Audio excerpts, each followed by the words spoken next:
ছাত্র আন্দোলনের তোপের মুখে ৫ আগস্ট দেশ ছাড়েন সাবেক প্রধানমন্ত্রী শেখ হাসিনা। দেশ ছেড়ে অবস্থান নেন প্রতিবেশী দেশ ভারতে। এরপর থেকে সেখানেই আছেন তিনি। যদিও শেখ হাসিনার অবস্থান নিয়ে ভারত সরকার কিছুই স্পষ্ট করেনি।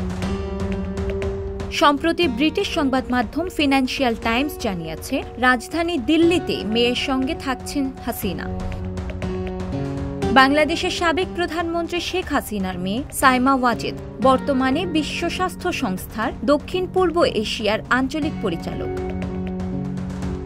যার প্রধান কার্যালয় দিল্লিতে, এবং সেই সুবাদে তিনি বেশিরভাগ সময় দিল্লিতে অবস্থান করেন।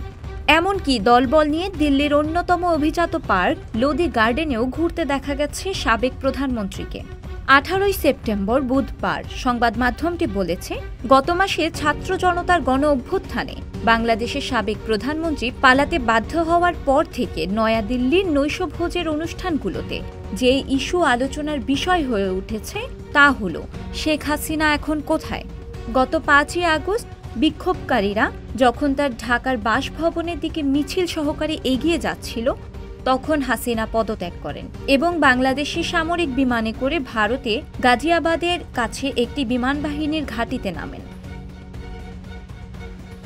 নরেন্দ্র মোদীর সরকার তখন থেকে নিশ্চিত করেছে তিনি ভারতেই আছেন। তবে শেখ হাসিনার বিষয়ে আরও কিছু বলতে বরাবরই অস্বীকার করেছে ভারত সরকার। তবে এটি হাসিনার অবস্থান নিয়ে আলোচনা বন্ধ করতে পারেনি।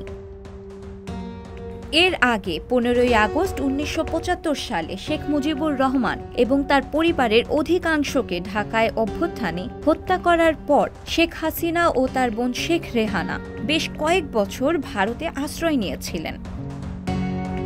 এছাড়াও ফিনান্সিয়াল টাইমস দাবি করেছে, শেখ হাসিনা ভারতীয় সরকারের একটি বিশেষ সেফ হাউসে রয়েছে।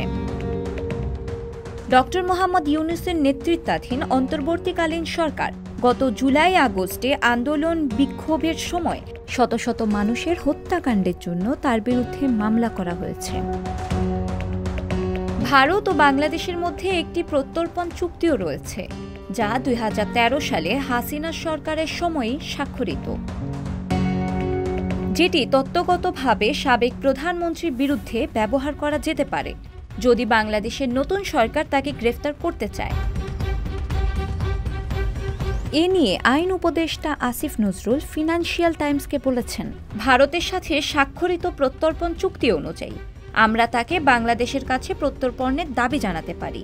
আপাতত আমরা আশা করি ভারত তাকে বাংলাদেশে অস্থিতিশীলতা ঘটাতে দেবে না, কারণ তিনি মিথ্যা ও ভুল তথ্য ছড়িয়ে দেওয়ার চেষ্টা করছেন। শিলা ইসলাম, সংবাদ প্রকাশ।